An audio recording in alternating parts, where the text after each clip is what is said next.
साथियों, स्वागत है एक बार फिर से आप सभी का सलोनी क्वेश्चन में। साथियों के जैसा कि आप देख सकते हैं यहाँ पर आप मेरे साथ में अमेरिका द्वारा चले गए नए दावों पर चर्चा करने के लिए डोनाल्ड ट्रंप पर लगातार कुछ ना कुछ करते रहते हैं। रशिया के लिए पहले चाइना को, फिर बाद में इंडिया को टारगेट किया। इस बार इन्होंने एक नया दाव चलाया है और इस बार के दाव में रशिया की जगह इन्होंने G7 और नाटो कंट्रीज को एक साथ लिया हुआ है और कहा है कि देखो नाटो वालों, दिक्कत तुम्हारी भी है, मेरी ही नहीं है। और G7 वालों, दुनिया में तुम भी देश और पावरफुल हो, बार बार मुझे ही आग जलाकर आगे क्यों खड़ा करते हो? तुम भी सैंक्शन लगाओ। मैं तुम सबसे रिक्वेस्ट करता हूँ कि आओ इंडिया और चाइना पर मिलकर के टैक्स और टैरिफ लगाते हैं। G7 और नाटो कंट्रीज को कहा गया है कि रूस से तेल खरीदने पर इंडिया और चाइना को लगभग 100% टैरिफ से लाभ दिया जाए। तो डोनाल्ड ट्रंप क्या वाकई में भारत के साथ समझौता करने के मूड में है या फिर हम पर और ज्यादा टैरिफ लगवाना चाहते हैं? फिलहाल के लिए इनकी मनोदशा क्या है? हाल ही में इनके जो ट्वीट्स थे प्रधानमंत्री मोदी के साथ, जो इन्होंने इनकी जो अभी कुछ बातें हुई हैं कुछ दिनों में, उसमें ये गर्मजोशी रही है, केवल दिखाने का रहा है या कुछ और रहा है? तो इसको हम लोग क्लियर करते हैं।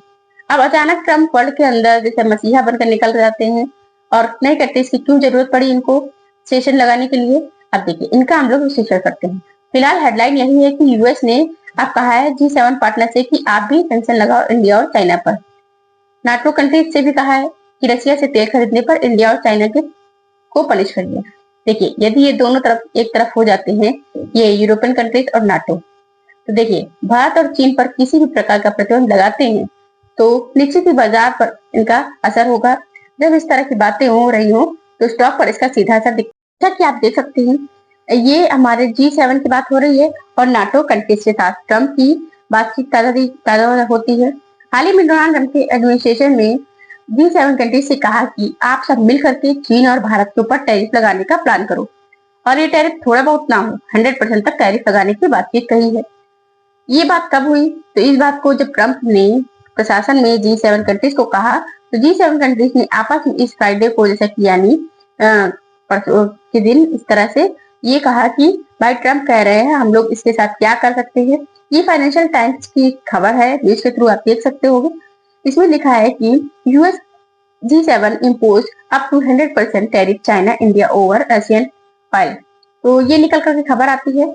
अब यूएस डिपार्टमेंट ऑफ ट्रेजरी की तरफ से भी आता है जिसमें ये कहा जाता है कि यूएस ने कहा है कि अगर आप वाकई में चाहते हैं यूक्रेन का वॉर रुके तो ऐसे में यूनाइटेड स्टेट के साथ मिल करके और टैरिफ लगाइए उन देशों पर जो रूस से तेल खरीद रहे हैं।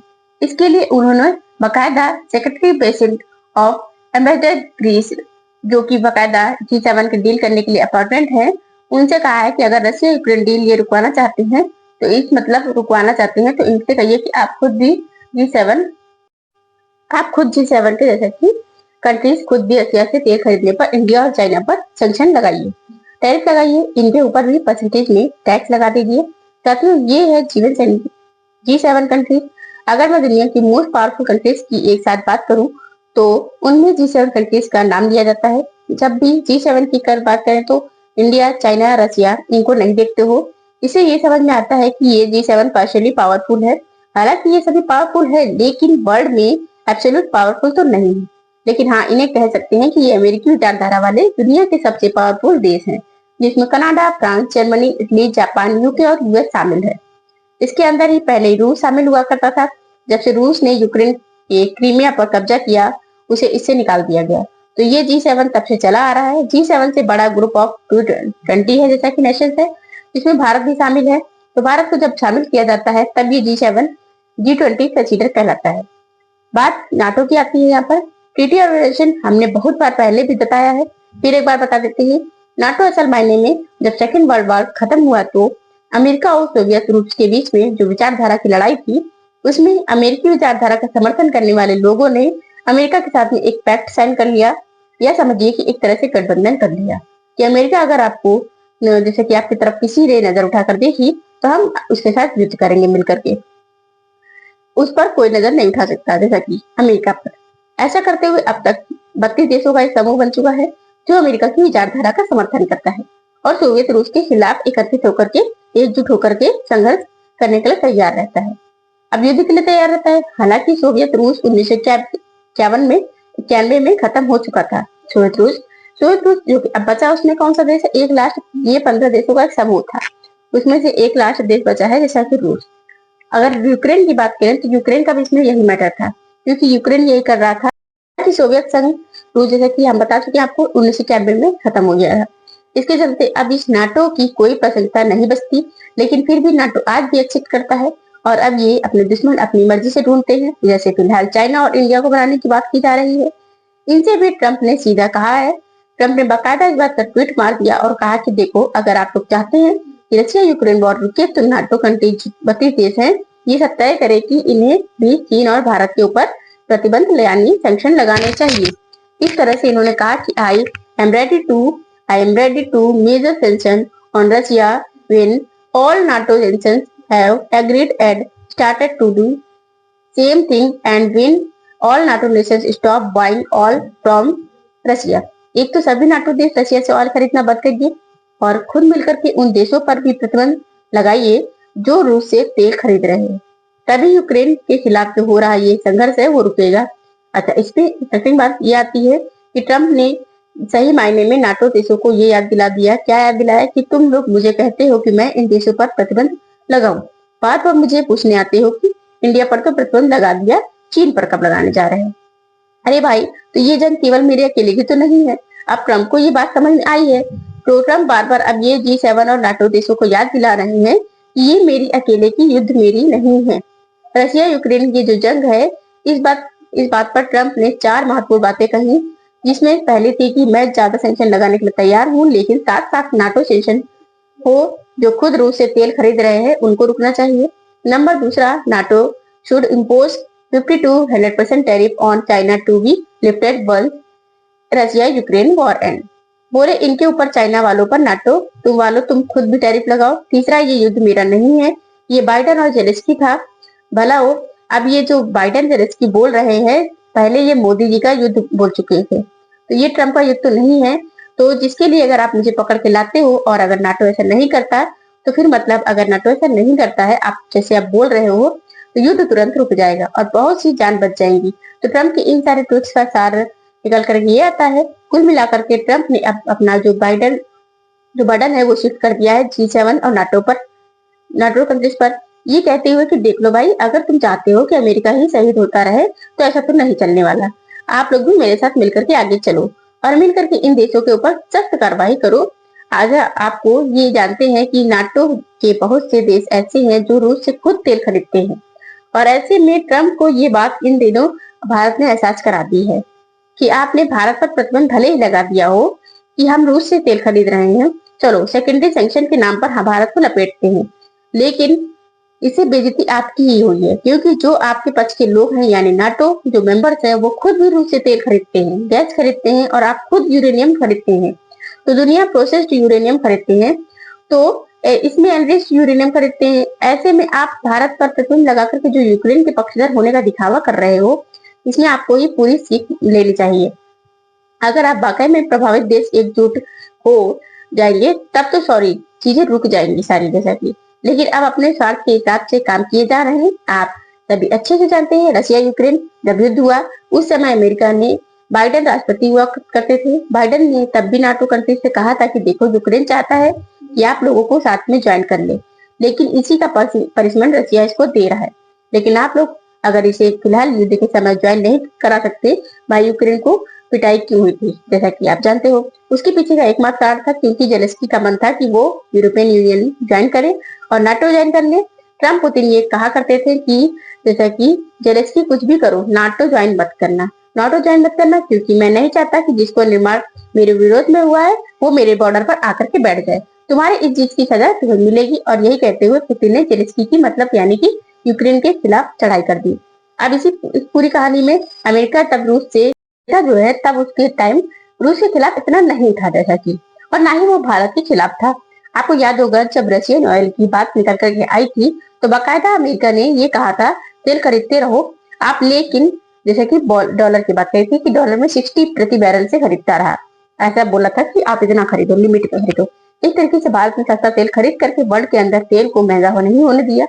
ये हम बार बार कहते हैं, लेकिन जब ट्रंप आए तो ट्रंप तो पूरे कैंपेन में ही ये कहते आए थे कि बाइडेन रशिया यूक्रेन रुकवा नहीं पाए, मैं आ गया हूँ तो युद्ध रुकवा दूंगा। इनको खुद पर इतना अभिमान था कि मैं जो फैसले लूंगा उन फैसलों में ऑटोमेटिक युद्ध रुक जाएगा।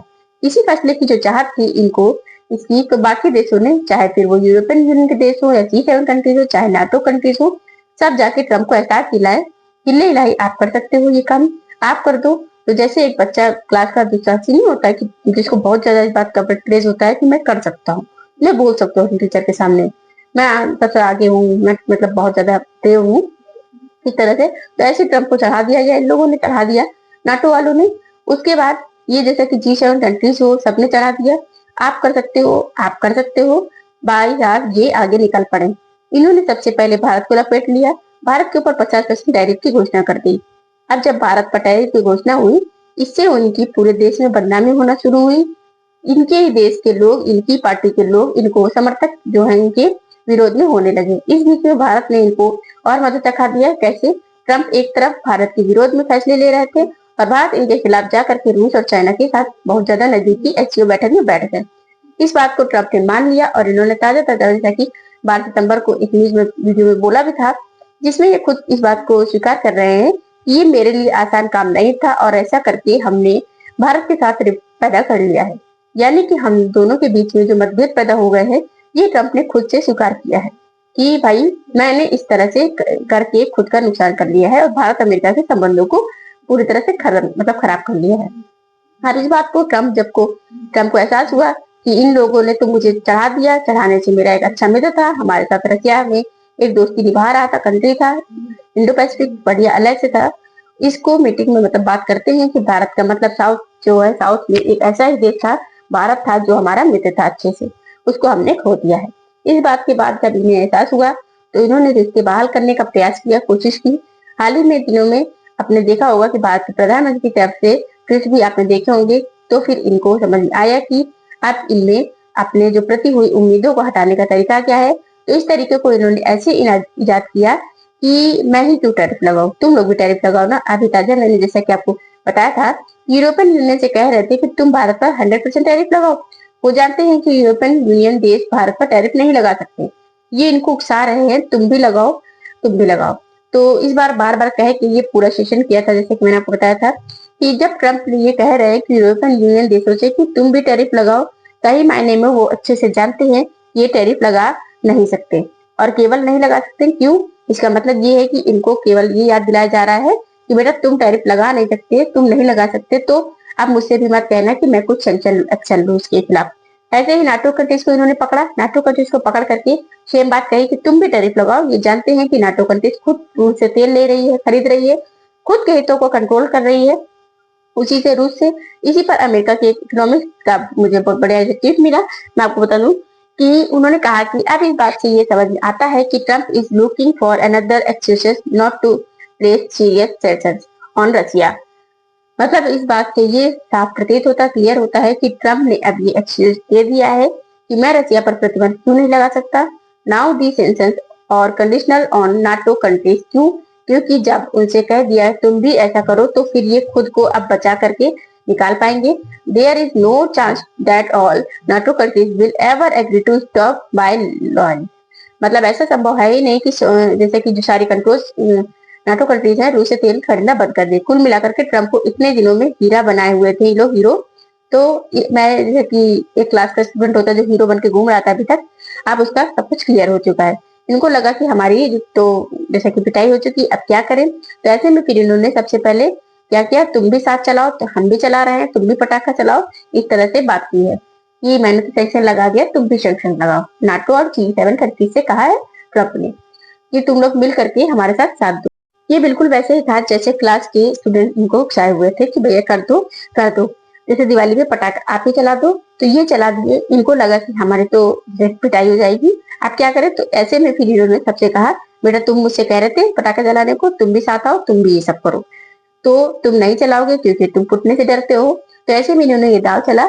अब बात करें G7 कंट्रीज की, जिनमें इन्होंने कहा कि तुम सब लोग मिल करके प्रतिबंध लगाओ। नाटो वालों से कहा तुम सब मिल करके प्रतिबंध लगाओ। मैं आपको बताऊं कि नाटो जो कंट्रीज है ना, वो कंट्रीज में तुर्की ऐसा देश है जो रूस से भर भर के तेल खरीदता है। अब यहाँ पर ये आंकड़े देखेंगे हम नाटो के, और ये जैसे कि EU कंट्रीज के जो है ना, इसमें अभी भी रूस से व्यापार करते हैं। जिसमें तुर्की है, स्लोवाकिया है, हंगरी है, बेल्जियम है, स्पेन है, बुल्गारिया है, इटली है और एक चेक रिपब्लिक है। ये तेल खरीदते हैं, रशिया से अभी भी व्यापार करते हैं। कनाडा, जिसने की मतलब G7 का मेंबर है, वो अभी भी रूसी तेल खरीद रहा है।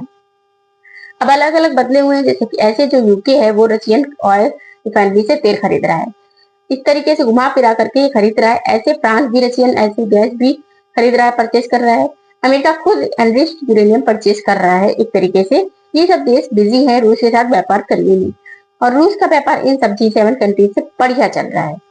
आप देखो कि रूस के साथ में व्यापार करने वालों के नाम बदनामी भारत की क्यों, लेकिन आप यहाँ पर उठाकर देखोगे तो EU जो है ना, तुर्की का व्यापार है। यहाँ पर आप देख सकोगे श्रीलंका, जापान और जापान जैसे कि तुर्की का व्यापार EU है। इन सब का जो यहाँ पर है ना, आपको दिखाई देगा कि रूस के साथ इन देशों का भर भर के व्यापार चल रहा है।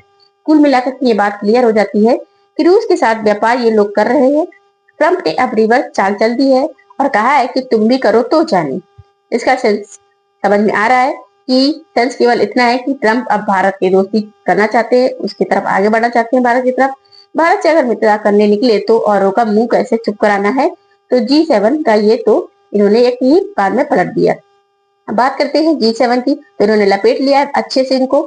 G7 से भारत व्यापार करके $28 बिलियन कमाता है। भारत के तो खैर फिर भी नुकसान तो झेल ही रहा है, G7 झेल जाते हैं नुकसान को। भारत के तो G7 देशों में, चाहे फिर वो इटली हो, मतलब तमाम देशों जिनके साथ हमारी बात हो चुकी है, इटली, जर्मनी, इन सबके साथ में पर्सनल बातचीत हो चुकी है। अभी जापान के साथ ताजा बातचीत हुई है, जिसमें जापान भारत के साथ $67 मिलियन के साथ निवेश की बात की है। इसके ऊपर आप लोगों के साथ सेशन भी किया था, हमने बताया था कि जापान की ट्रंप के साथ कितनी तक बात हुई है, क्या बात हुई है। प्रधानमंत्री को इस्तीफा देना पड़ा था जापान के। ऐसे ही कनाडा के साथ रिश्ते सुधारने के लिए निकला हुआ है, क्योंकि कनाडा की अमेरिका ने हालत खराब कर दी है। साथ ही साथ जैसे कि फ्रांस है, मित्र निभाने आने आए, अमेरिका उसको जीने नहीं दे रहा है। तो कुल मिलाकर के G7 देशों ने भारत के खिलाफ सैंक्शन सोचे भी होंगे तो उन्हें ये याद आ गया होगा कि अमेरिका के लिए तो हम ये कदम नहीं उठा सकते, लेकिन क्या भारत के खिलाफ G7 कंट्रीज कदम उठा सकते हैं, चाइना के खिलाफ उठा सकते हैं। तो साहब चाइना के बारे में मैं बता दूं, भारत के साथ तो फिर भी ये लोग $28 बिलियन लाभ कमाते हैं। भारत कुल $1.25 मिलियन के आसपास ये लोग भारत का एक्सपोर्ट जो है यूए का। ये जानकर आश्चर्य होगा कि चाइना के साथ जो है ना, इनका G7 नेशन का व्यापार वो $1.29 ट्रिलियन का व्यापार है। भारत की कुल इकोनॉमी अगर बात करें तो $4 ट्रिलियन की है। इसमें अंदाजा लगाइए कि $1.39 ट्रिलियन का तो भाई साहब इनका EU कंट्री से, सॉरी, जैसा कि G7 कंट्री से व्यापार है। United State, Japan, Germany, UK, France, Italy, Canada, इन सब के साथ व्यापार बरबरती चल रहा है चाइना के साथ। इनकी हिम्मत नहीं है कि चाइना के साथ किसी प्रकार का टैरिफ गेम खेले। अमेरिका ने खेला था, 15 दिन के अंदर ही लौट के वापस आना पड़ा था। ऐसे में केवल धमकाने के प्रयास है इनको, कोई जैसे कि यहाँ पर संभव नहीं है कि सैंक्शन लगेंगे। नाटो की बात कर लें तो नाटो की बात है, ये कह रहा है कि ट्रम्प साहब आप भारत के ऊपर प्रतिबंध लगा दो, तभी जाकर के रूस यूक्रेन मतलब जो युद्ध है वो बंद हो जाएगा। क्यों? क्योंकि मैं आपको बताऊं, ताजा ताजा जब रूस की बात करें तो रूस जो अभी थोड़े दिन पहले गोले चलाए थे, जाकर के पोलैंड पर गिर गए। पोलैंड जो है वो नाटो कंट्री है। नाटो का नियम है कि अगर एक बार गिरेगा किसी पर तो ये सब मिलकर के उसके खिलाफ लड़ेंगे, लेकिन इसमें किसी की भी हिम्मत नहीं हुई कि रूस के खिलाफ युद्ध लड़ सके, क्योंकि रूस ने जबकि गोला फेंका था पोलैंड में। हम जाकर के रूस के खिलाफ बोल पाए, इस बात को ट्रम्प भी अच्छे से समझ गए हैं। वो जानते हैं कि नाटो कंट्रीज ना तो चाइना के खिलाफ जा सकती है, ना इंडिया के खिलाफ कोई कार्रवाई कर सकते हैं। इसके लिए इनके पाले में बॉल डाल दो। जैसे नाटो कंट्रीज भी चाइना के साथ $1.19 ट्रिलियन का व्यापार करती है, ऐसे में ट्रम्प जो है ये नाटो कंट्री से कहते हैं कि अगर रशिया यूक्रेन रुकवाना चाहते हो तो मेरे पास मत आओ, पहले तुम भी प्रतिबंध लगा के दिखाओ। ये दाव सोच समझ के ट्रम्प ने चला हुआ है।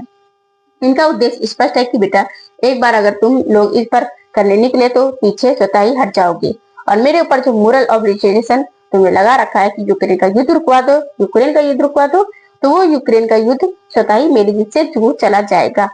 बस अब फिलहाल के लिए पासिंग द बॉल का गेम चल रहा है। बाकी आप लोग को इसमें क्या लगता है, अपनी राय जरूर कमेंट में बताएं। हाँ, ये जरूर चलिएगा कि अगर कोई वाकई में G7 कंट्रीज और नाटो कंट्रीज ये करने को तैयार हो जाती है तो भारत को कितना नुकसान होगा। अपनी राय कमेंट में जरूर बताइएगा। साथ ही साथ इस वीडियो को ज्यादा से ज्यादा शेयर करिए। चैनल को सब्सक्राइब कर लेना अगर चैनल पर नए आए हो तो। Thank you.